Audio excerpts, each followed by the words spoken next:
Welcome to Day 7 of our daily Lenten video series based on Psalm 22.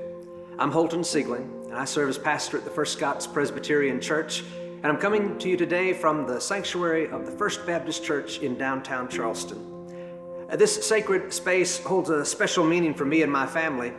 It happens that my great-grandmother was named Euzelia. We called her Dear.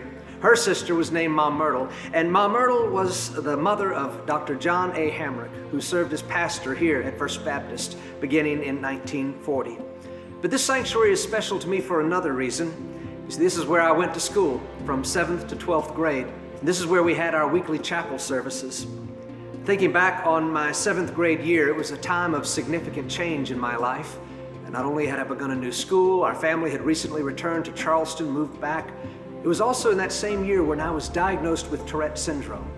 Now, if you don't know what Tourette syndrome is, it's a neurological disorder that exhibits itself in muscular tics, and I won't go into all the details. But I will tell you that as a young person, socially, it was more than just a little bit challenging. Now, I share that aspect of my life with you because in those days, I especially needed the strength and the support of family and friends, teachers in this place. I also needed the strength and the consolation that comes from God. Looking back on that time in my life, I realized just how fortunate I was to be surrounded by people of faith who supported that trust of mine in God. But I also know that that's not always the case. In Psalm 22, verse 7, David says this, "All who see me mock at me. They make mouths at me and they shake their heads." David says this as a means of clarifying what he had said in the previous verse, verse 6, which Anthony Thompson took up yesterday. Here in verse 7, David is asserting that those same people who had viewed him as a worm, basically inhuman, that those people didn't merely think of David in that way, they actually acted toward him in that way. They openly mocked him. They shook their heads as if to say, "Where is your God now? What is this divine love in which you have placed your trust? Where is it?"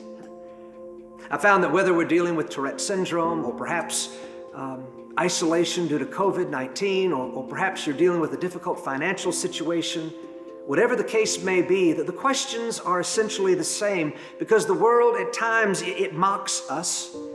It ridicules the promises of God that we know are true in our hearts by asking, are you really going to put your trust in God? If that's the kind of question that has burdened you from time to time, I hope you find comfort in knowing that David grappled with the same kinds of questions. And when we affirm that Jesus was tempted in every way as we are and is yet without sin, can we not also find comfort in knowing that Jesus himself was not immune to the people and the circumstances that would seem to mock him and which tried to bring about a lack of faith and trust? I, for one, find great comfort in knowing that David, even in the face of his anguish and his grief, he never ceased to bring his prayers to God because he knew and trusted in his heart that in God's time and in God's way, his prayers would not be in vain.